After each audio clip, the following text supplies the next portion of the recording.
Hey YouTube, this is Don with the Bare Basics. Today's video is going to focus on the C's of survival.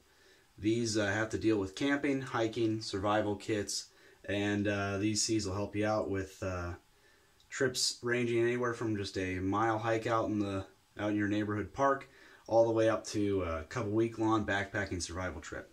Now, most lists usually include 10 C's of survival. However, this one is going to focus on what, in my opinion, are the 5 main C's of survival: cutting tool, combustion, container, cordage, and coverage. Obviously, the other 5 include cotton material, canvas needle repair kits, compasses, candling devices, and oh goodness, I'm forgetting about one more. Cargo tape for repairing tents and sleeping bags and other material. Now, while those other C's are important, to me, the 5 I listed in the beginning are the much more foundation of most survival kits and camping gear that people have. So for this video, I'm going to kind of give a cheap, very budget option for some of these C's of survival, and then kind of show you some more reasonably priced, really good quality tools to have. So if you're here that you're just starting camping, you want to see kind of what the fundamentals are, we've got stuff for you here that's really cheap, real easy to find and buy. And then if you're a little bit more experienced, we've got some stuff that you might like here that you may not have included in your pack, or are on the fence about if you want to buy it or not. So let's go ahead and get underway here. First thing we're going to start with is the cutting tool, which is probably the basis of a lot of people's survival kits. For the budget option, I'm going to talk about this cheap $2-3 Ozark knife. I got this from Walmart. I honestly bought this as kind of a throwaway knife. I just wanted something extra in my pack that I could kind of like throw around, split small pieces of wood with, whittle with, nothing crazy. But this knife really surprised me. It's got a really standard 2.5-inch cutting blade. It's got serrated parts of the blade up into the last ½ inch of the blade itself. It's nothing too crazy. I mean, it's a plastic handle.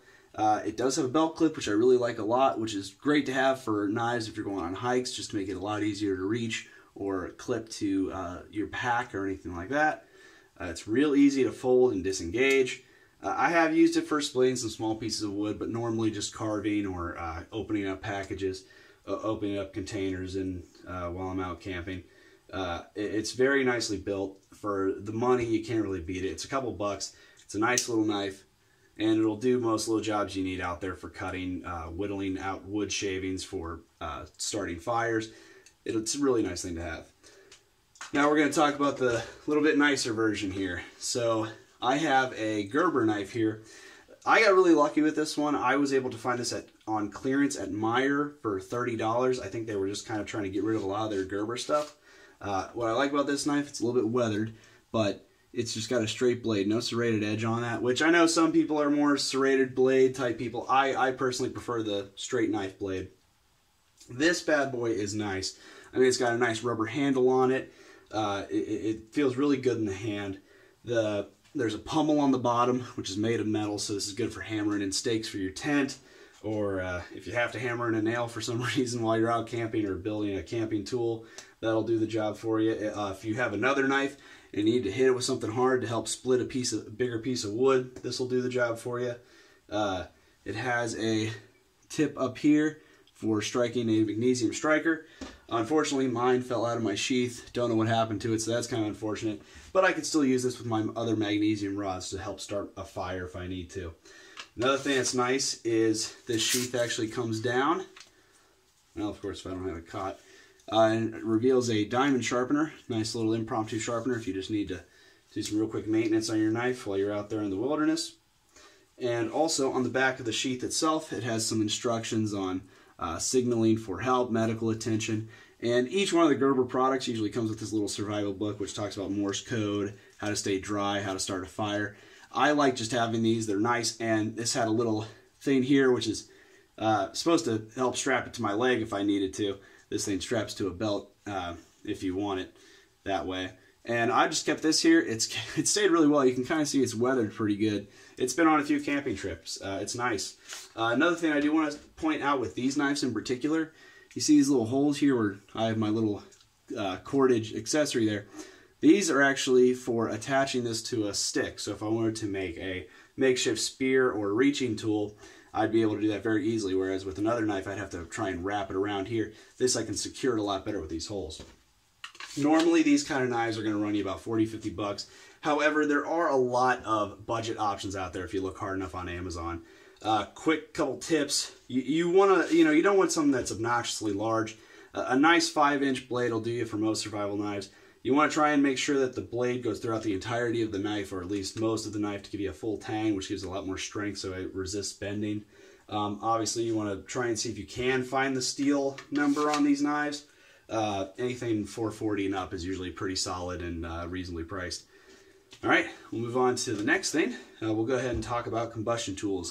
That's, lighters, matches, candles, anything like that that'll help you get a fire started for signaling, warmth, comfort, cooking your food, light source, whatever you need. For the budget option, I think most people are aware of Bic lighters. This is a little miniature Bic. You can get these in packs of 2 or 4 for like $2 or $3. They're really easy to have, really nice. They light up really easy. Everybody knows how to use them. Probably seen them since they were kids. Even if they get wet, usually if you let them dry out, a lot of times they'll start working again. Even if they don't, if you have another lighter with you, which I always recommend having backups for your backups on a camping trip especially, not necessarily on a hiking trip, like a little, couple mile hike, but definitely on a camping trip, I definitely recommend having backups for your backups. If you just hold down the button that releases the gas, you have another lighter, a lot of times this will light back up because the gas is coming out, but since it's wet, the flint's kind of messed up and just needs to be dried. Another good option, you could always just spend $1 or $2 to get some Coleman waterproof matches. These things are nice to have. They come 40 in a pack, striker sides on either side. I took the other striker off this for another project. But I've used these for a long time. I still haven't gone through all the matches. There's still probably a good dozen or so in there. Good thing. Now, if you want to go a little bit pricier for really having an easier time starting fires, I highly recommend getting some fire starters. I can't really pronounce the brand name here. I'm hoping that will focus a little bit better. But I think it's Collins maybe? Collins? I don't really know. And I really don't care because this bad boy's great. These are coming, I think, well, they come in a box of 20, but I think they're like $5 or $6 on Amazon. These are great. I'll go ahead and get out what I have left. That's how much I've used these things. These things are great. They have a striker on the top, and they've got that little composite wood material that a lot of other fire starters are made from. Except what's nice about these is instead of lighting this with, a match or a lighter or something, this striker allows it to light up. The box says these will burn for about 6 minutes. Maybe in best conditions, yes, they will last 6 minutes. Not that I've really timed them, but I feel like they last closer to 2 or 3, maybe 4 minutes in most average conditions on a camp out or camping trip. But however, what's nice about these is if it does go out like halfway through, as long as you still have a few more of these, you could always use this to light that other one back up, and then you just have a little bit more starting material for your fire. These are great. I love these. They have the strike on the box. Again, they're super lightweight, not very expensive. $5 or $6 gets you 20 of these. That's possibly lighting up 20 fires. These are just a great option to have, and definitely still very budget, even though they're a nicer brand for a very, very important thing to have on a camping trip, being able to make fire. Next, we'll go ahead and talk about containers. Containers basically serve 2 jobs: treating your water, making sure you can have clean, drinkable water, and cooking your food. For the budget options, we're going to talk more so about cleaning water, boiling water to purify it and get a lot of harmful pathogens out of there.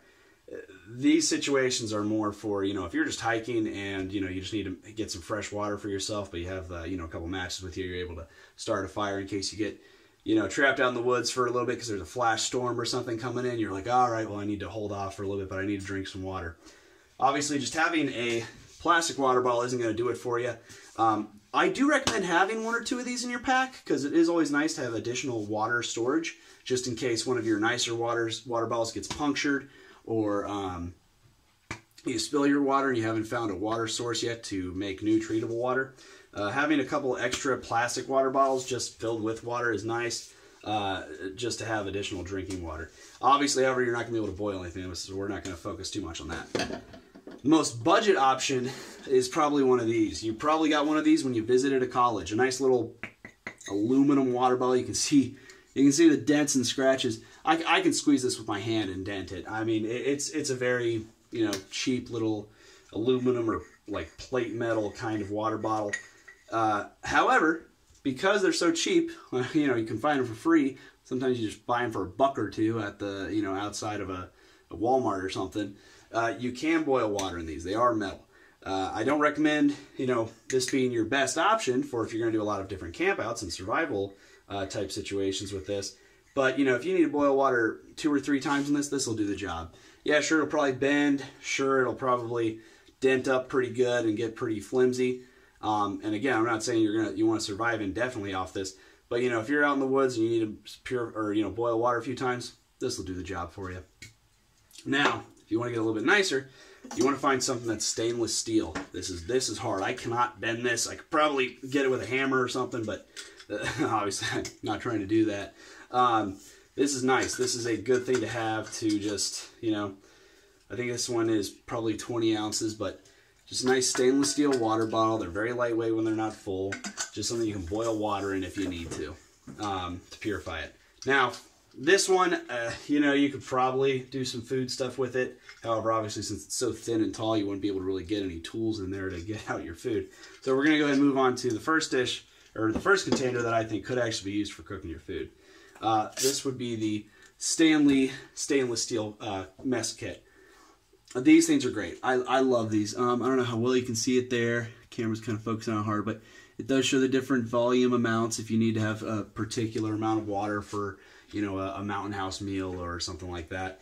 But what I love about these is you can find them at Target or Walmart for $15. It comes with this, I think it's 24-ounce container, the lid, and then 2 plastic camping cups that I think are 8 ounces apiece. What I love about this as well is you can modulate pretty well. I bought a $5 Ozark, let me see if I can get that better, Ozark 18-ounce mug. It nests in there real nice, real easy. This thing's great for holding water if I just need a second plate or dish or something. And if I need something else to boil water, and if for some reason I need to boil more water at once with 2 dishes, the lid from here, from the actual Stanley cup, fits on here perfectly. So I can actually use this to boil water or cook food as well. It's so great. It's almost like they made this for this cup. While I have this thing open, I'll kind of show you guys how I've modded this for my own deal. Since it's usually just me using this, I took out the second cup and I filled it with my cleaning materials. A little $1 brush from Dollar Tree or something. My actual eating utensils, just a small spork for like $2 or $3. I've got some more waterproof matches in here. Some Trick birthday candles. I haven't really tried those yet too much. And then just a small container of Dawn dish soap. Just so I've got some soap out there to clean my dishes. You know, try and stay sanitary. Don't want it to get sick if I can help it. Obviously, again, I just love it. These things are great. I've used this on several campouts now. And, I mean, I've put it directly on fire. And I've cleaned it pretty good. You can't even, I mean, heck, the markings are still on there for the brand name. This is a great product to have. If you find it, I definitely recommend picking it up if you're ever doing any sort of camping. Next, we'll go ahead and talk about cordage. Now, for the budget option, I want you to be ready for this. This is pretty crazy. In an emergency, you can just use your shoelaces. You know, now granted, I know a lot of people, well, not a lot, but some people may not be wearing, you know, tennis shoes on a hiking trip, a little couple-mile hike in your neighborhood park or something. But if you are doing any sort of extended hiking, I highly recommend having boots or at least gym shoes. If nothing else, you know, obviously for comfort. But if you needed to use the cordage somehow, obviously, you know, these things aren't very low. You know, they aren't going to hold, you know, 100, 200 pounds of weight. But they are nice in an emergency if you need to build some sort of tool, or if you need to make a small camp and you've got to, you know, you want to make some sort of shelter. You know, each shoelace, I believe, is a little over 5 feet long. So, you know, if you've got, you know, a pair of shoes, you have about 10 foot of cordage there you can tie together. You've been tying it for years without even knowing about it. Again, lightweight. It's on every person that's got a pair of gym shoes or boots. And the best part is with cordage projects, you can kind of make whatever tool you want. I mean, you guys kind of saw earlier that on my knife, I've got a little 10 foot, 15 foot of cordage all, you know, lashed onto here. You can add it to anything, your pack, your shoes, your tools, your mess kits. You can make little camping projects with them. These are just a bunch of bootlaces I had lying around. I braided them together and I tied them with some 2 half hitch knots on the side. So that way, if I wanted to take like a big piece of wood or something, I could open up this hole here, pull, and tighten this around a log or something that I can't lift by myself. So that way it tightens, and then I've got these 2 handles here to drag it if I need to. And then obviously another factor of this is if I needed this to be longer, I can just pull it till it gets to the end. It's tight there. And then I've got a longer, I think about, a little over 5 foot strand of rope to with some carabiners in it if I needed a clothesline or just needed to. Now obviously this probably wouldn't hold all 200 pounds of me, but if I needed to grab onto a tree or a branch or something, or bring a branch down, maybe a dead branch or something for wood.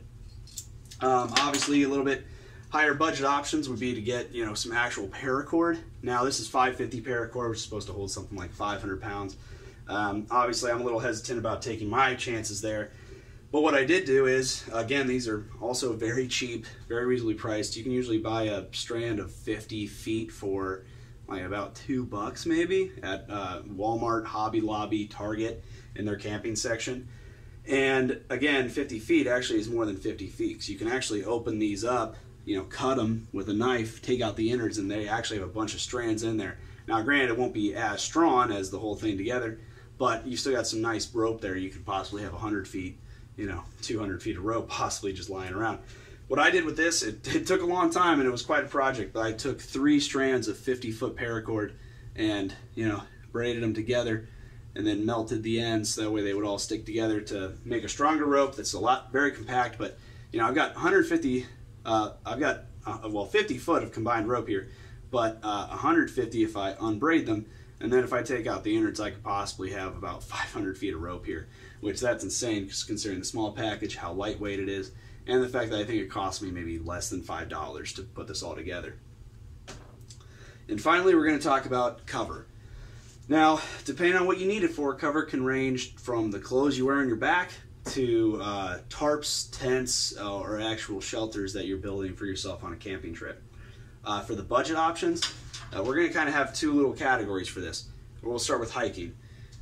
When you're hiking, if you're doing a mile trip or something like that, I recommend having some sort of cheap jacket on you, something that it's going to keep the weather out. A windbreaker. I think this was from Walmart. Just something that's water resistant, can take a little bit of rain if you have a flash storm come in. Something that's not going to overheat you, but still keep you pretty insulated if it does. A flash storm comes in, so you don't get wet. Preferably something with a hood, so that way you can keep your head dry and warm. Now, if you had to make a shelter out there, that's a little bit tougher if you're hiking. You could probably use your jacket along with your cordage to maybe take a couple pieces of wood and make a small shelter for yourself, just something to keep you dry. However, obviously, if you're if you have a pack with you and you're doing like a more extended hiking trip, like let's say you're doing 4 or 5 miles, but you're kind of out there in the wilderness a little bit, and you do have a small backpack on you, it is never a bad idea to have maybe a $4 or $5 tarp on you. So you could make a small impromptu tent if you for some reason had to spend the night out there or weather out a storm. But if you don't have a pack on you, you don't have a jacket on you, I recommend just storing these in your car if you're taking a little hiking trip and putting this in your back pocket before you actually go. Again, it's the same brand as those Fire Stars I had earlier. These are great. They're like $1 or $2 from Walmart. This one is 52 and a half inches by 85 and a half inches, so a little over 4 feet by a little over 7 feet. And you seriously can't go wrong with these. They're just to insulate you, be a windbreaker, give you a little bit of protection from rain. And again, they fit in your back pocket, really lightweight and very cheap. Now, for the more expensive versions of that, obviously that could range from anything. You could have a really nice, I've got a waterproof coat lying around here somewhere, but it folds into itself. It's completely waterproof. I recommend having something like that in your car or truck if you need to change a tire during the rain. You could just have some nicer tarps to make a better makeshift tent. ultralight hiking backpacks, or not hiking backpacks, hiking sleeping bags or tents can range from, $100, $200 to, up to $500. I'll probably do a video on this, but this is the SOL Scout. I modded it a little bit with some things, but inside this pack is an actual 2-person emergency blanket. So it's a thicker, bigger version of this. I liked that because that meant that since it was for 2 people, I could wrap it around myself a few times and possibly make a small impromptu sleeping bag / shelter out of it if I needed to. I'll do a review on that thing later. That thing is amazing, especially once you mod it a little bit yourself. And then obviously having a sleeping bag is very, very important if you're doing like a camping trip with tents. You want to make sure you have the right one that's rated for the weather you're dealing with. This one's a 0° Fahrenheit mummy bag, obviously good for winter camping. However, obviously if you're just doing something during the summer or spring, the weather's gonna be pretty nice. You can get away with like a 3-season sleeping bag that rates down to like 30 Fahrenheit, 40° Fahrenheit. But that's gonna wrap up this video here. This was just about the 5 basic C's of survival: cordage, combustion tools, cutting tools, containers, and cover. So if you like this video, be sure to leave a like and subscribe, and leave a comment below if you think I forgot anything or you have any tips and tricks yourself about camping.